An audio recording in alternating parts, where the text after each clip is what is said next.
cinemática, o conteúdo de física que, independente do seu vestibular, ele vai aparecer. Ele cai direto em qualquer vestibular e os alunos geralmente têm muita dúvida.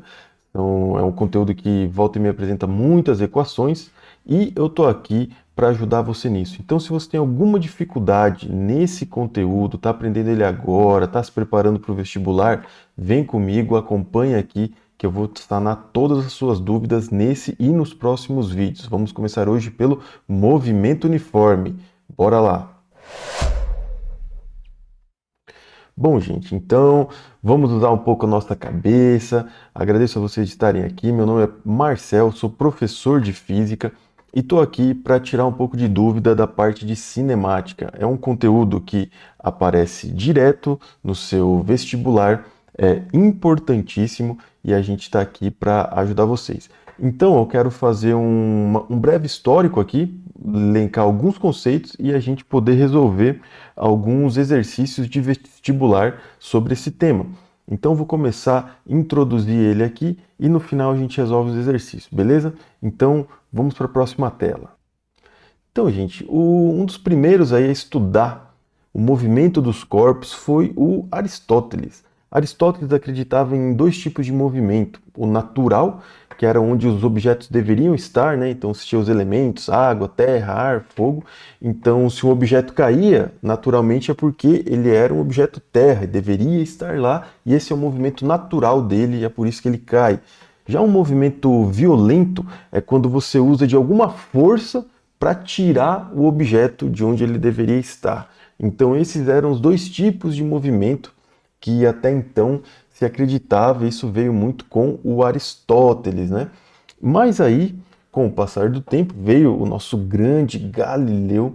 Galileu foi o mais importante cientista do século XVII e quem deu prestígio à opinião de Copérnico, que a gente vai falar logo logo. Mas ele, qual foi a grande importância do Galileu? Ele queria entender o movimento dos corpos e ele achava que para você poder falar sobre algo, discutir algum conceito, você tinha que fazer algum experimento para provar o que você estava falando. Então ele é conhecido como o pai da ciência moderna justamente por causa disso. E aí ele foi um cara que estudou muitos movimentos. Então depois de Aristóteles, né, veio o Galileu aí que estudou bastante movimentos e então é a base do que a gente estuda hoje, né? Complementada aí com os outros cientistas e tudo bem, mas o Galileu foi extremamente importante.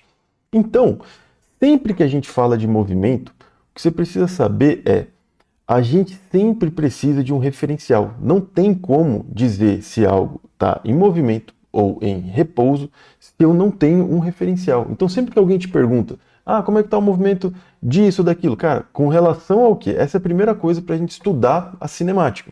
Então, vamos pegar esses dois exemplos aqui, ó. Imagina essa primeira situação, você dentro do carro andando, você dentro do carro. Você, com relação ao carro, está em movimento ou repouso? Essa é uma primeira pergunta. Agora, imagina uma pessoa parada na rua ali, esperando alguma coisa e passa esse carro aqui na rua. Para essa pessoa, o carro está em movimento ou repouso? Então, aí a gente já entende um pouco. Para você dizer se algo está em movimento ou em repouso, você precisa do referencial e precisa ver se a posição está mudando com relação a esse referencial. Então, no primeiro exemplo aqui, você dentro do carro, você está variando sua posição com relação ao carro ou está andando junto com ele? Você está andando junto com ele. Então, sua posição com relação ao carro não muda. Logo, você está em repouso.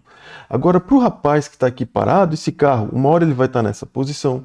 Com o passar do tempo, ele vai estar nessa. Depois, ele vai estar nessa. Depois, ele vai estar nessa. Ou seja, a posição do carro com relação a ele está mudando.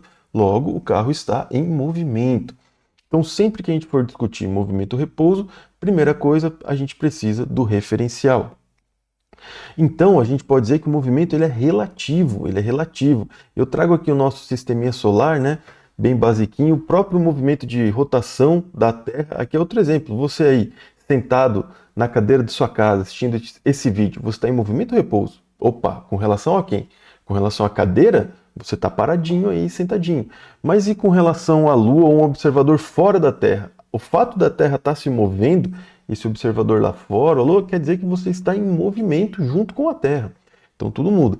E um dos cientistas aí que estudou um pouco o movimento e viu essa relatividade do movimento foi o Copérnico, né?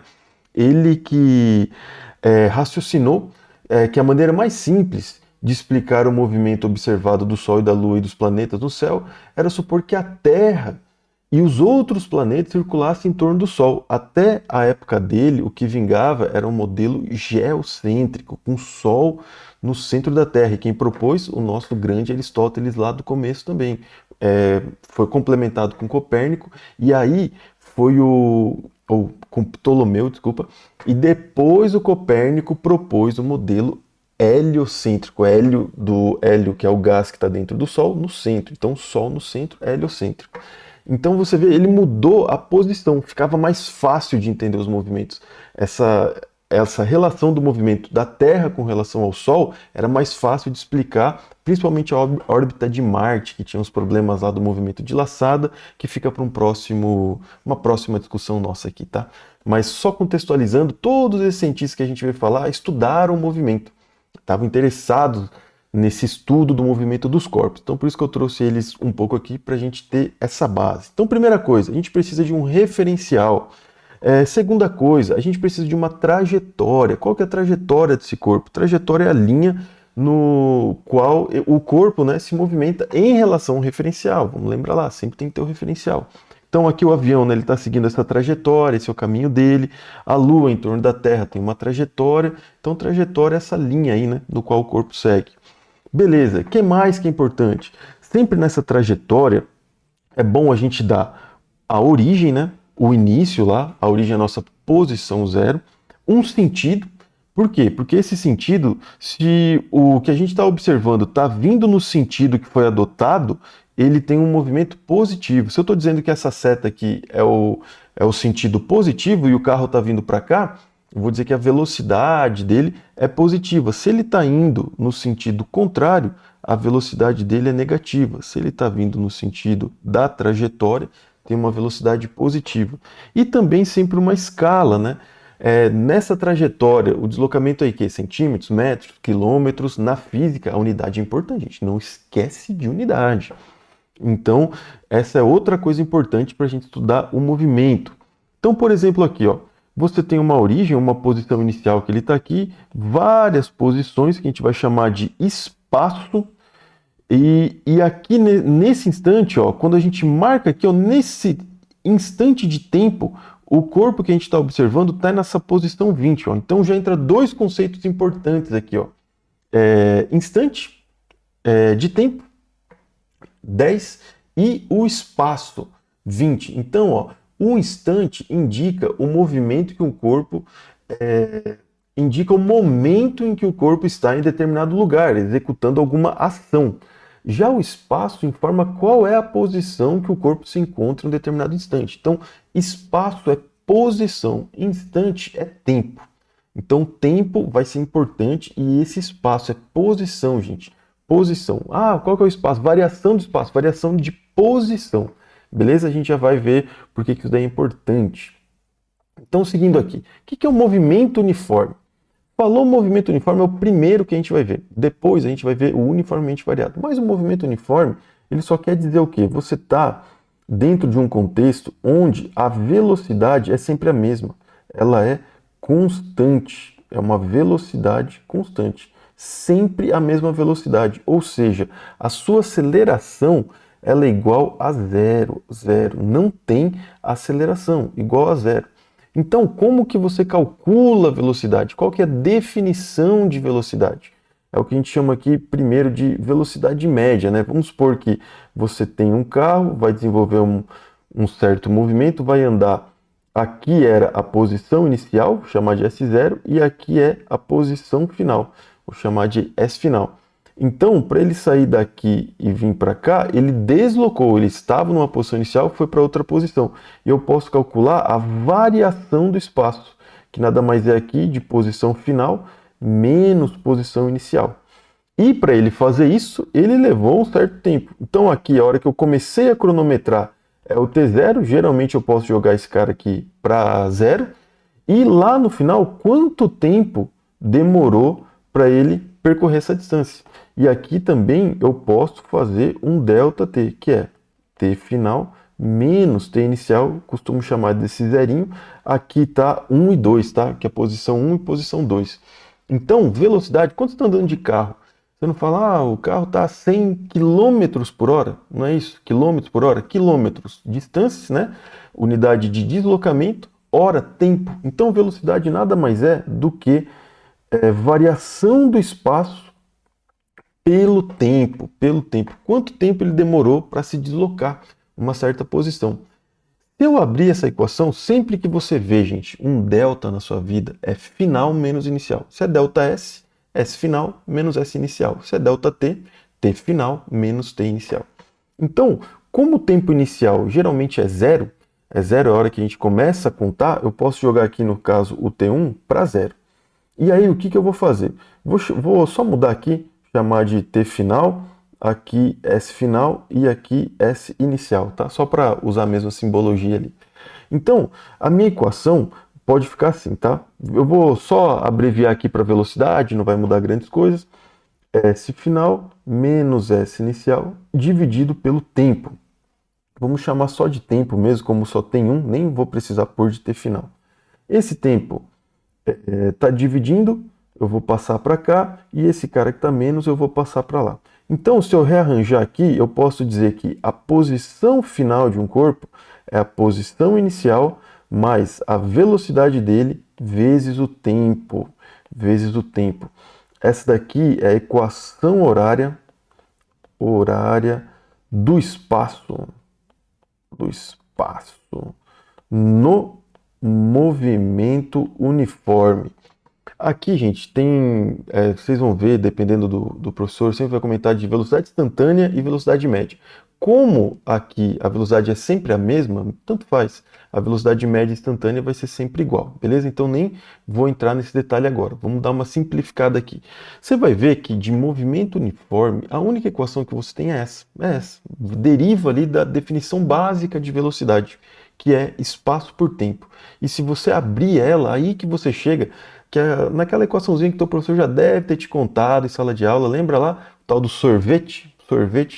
Eu nem vou entrar em muitos detalhes dela aqui, de colocar S de T, vamos simplificar um pouco aqui, tá? Nível básico aqui. Então, é essa equação que você precisa para resolver praticamente todos os exercícios que envolvem movimento uniforme. Além disso, tem algumas coisinhas a mais que a gente vai comentar, tá? Basicamente está aqui, tá?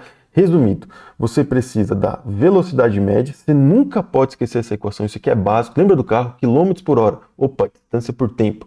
No caso aqui, variação do espaço pelo tempo. E a tua equação que o teu professor te ensinou lá, que é a equação do sorvete. E aí aqui, o que é mais importante também a gente ver, e volta e meia cai no vestibular, os gráficos. Como são os gráficos do movimento uniforme?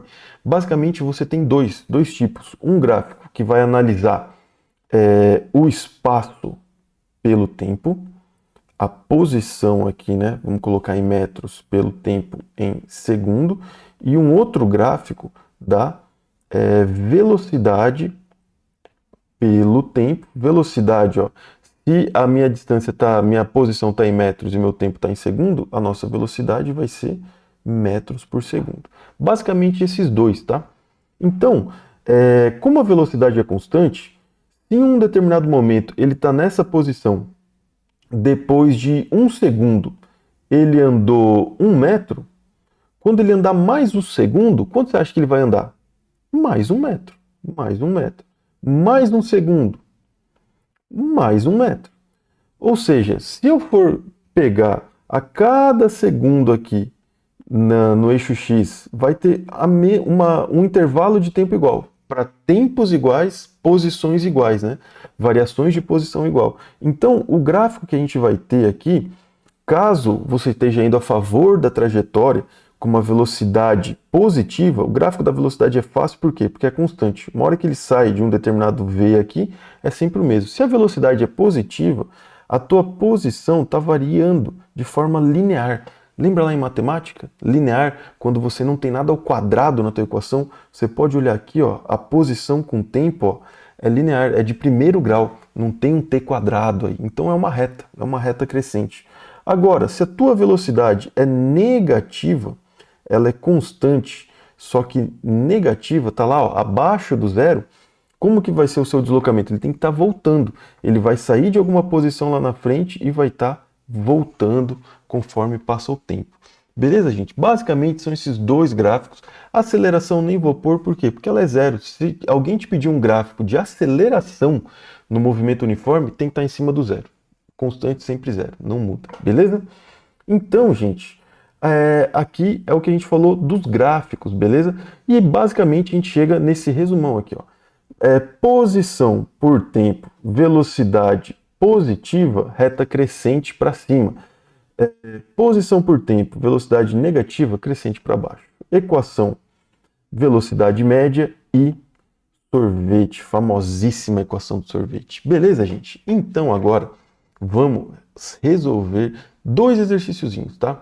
Pra gente fechar e dar uma praticada aqui nesses conceitos basicão de cinemática, beleza? Esse primeiro aqui é do Provão Paulista. Vou aumentar um pouco a tela para ficar melhor pra gente ver. Bom, tá aqui. Então, ó, Provão Paulista, uma prova nova aí que começou no estado de São Paulo, que é uma ótima oportunidade de alunos de escola pública conseguir sua vaga na universidade.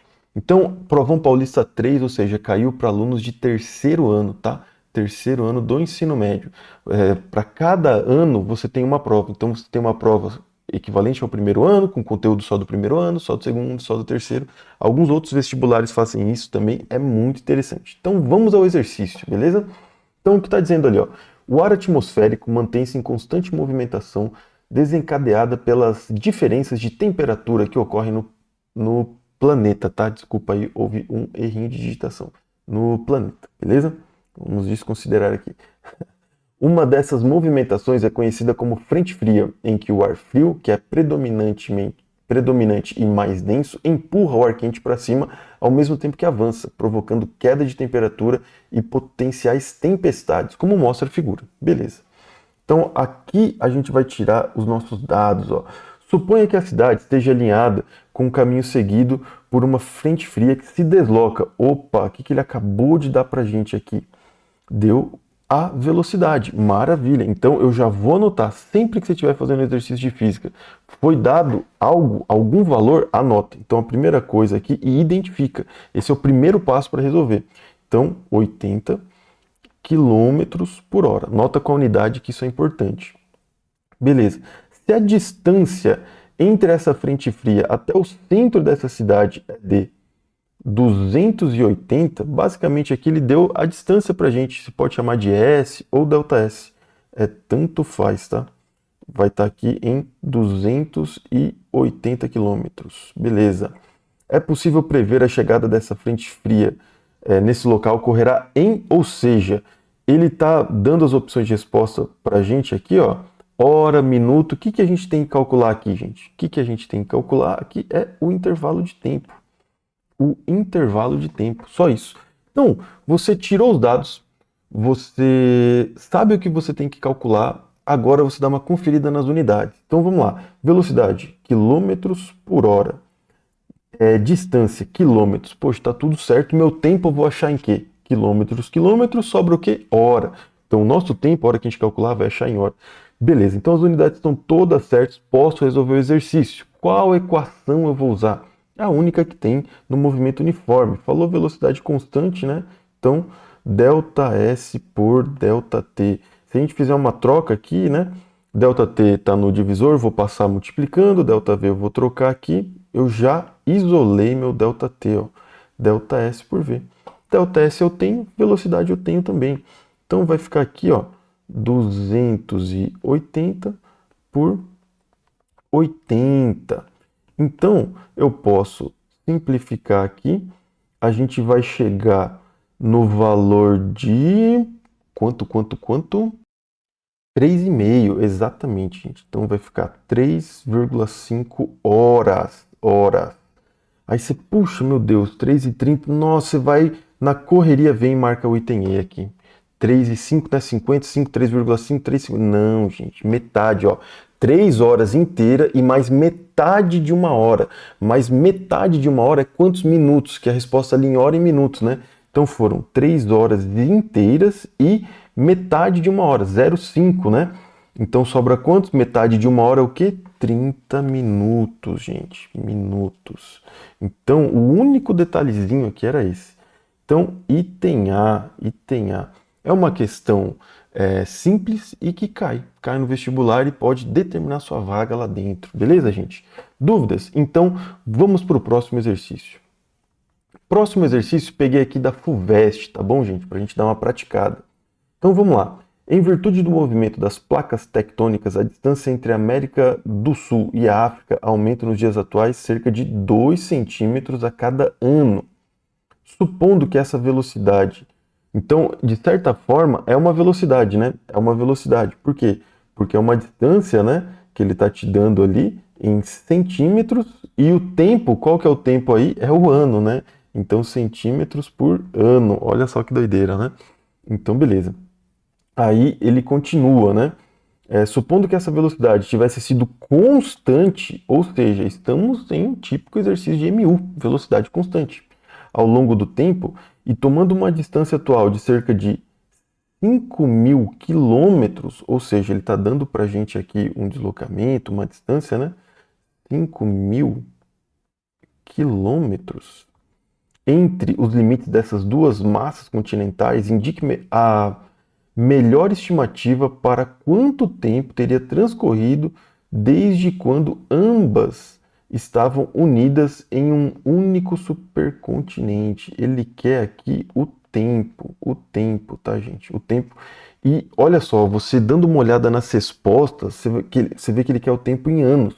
E a velocidade ele já deu em centímetros por anos. Então o tempo para nós aqui já está certo. Aí todo vestibular da FUVEST tem isso que eu adoro, esse note a dot. O valor obtido, embora da ordem de magnitude correta, não é o mesmo calculado por estimativas mais precisas. Beleza, beleza. Então, gente, ó, basicamente o que foi dado é isso. O que a gente tem que calcular aqui de novo é o tempo, beleza? Então, primeira coisa que a gente tem que olhar, já extraímos os dados, a gente já sabe o que calcular. Qual que era o segundo passo que a gente usou ali no outro exercício? Conferir as unidades. Então, ó, centímetros por ano, quilômetros. E as respostas estão em anos. Então, com relação ao tempo, está tudo certo. Agora, centímetro e quilômetro não dá. Centímetro e quilômetro não dá. Então, primeira coisa, vamos transformar de quilômetros para metros. Sempre que você vê esse K na frente, ele vale 1.000. Quilograma, 1.000 gramas. Quilômetros, 1.000 metros. Então, aqui, para eu transformar em metros, eu vou acrescentar mais 3 zeros. Então, vai ficar 5, 1, 2, 3, mais 1, 2, 3. Aí já transformou em metro. Agora eu quero chegar no centímetro. Centímetro, esse Czinho, a dica é, tenta lembrar de 100. 1 metro tem 100 centímetros. Czinho, 100. Então eu tenho que acrescentar mais 2 zeros aqui, né? O 100 tem 2 zeros. Então, vou escrever aqui embaixo de novo. Nosso ΔS vai ficar 5, 1, 2, 500, 1, 2, 3, 1.000, 500 milhões de centímetros. 500 milhões de centímetros. Agora tá tudo certo. Agora é substituindo a equação. Qual a equação? V ΔS por ΔT de novo. Aquela mesma equação, gente. Vou fazer a troca aqui de novo. ΔT, ΔS por V. Então, o nosso ΔT vai ficar lá, ó. 5. Vou deixar aqui que as respostas estão todos com esses zeros, né? Gosto de deixar em potência de 10, mas vou manter aqui. 1, 2, 3, 1, 2, 3. Dividido por 2.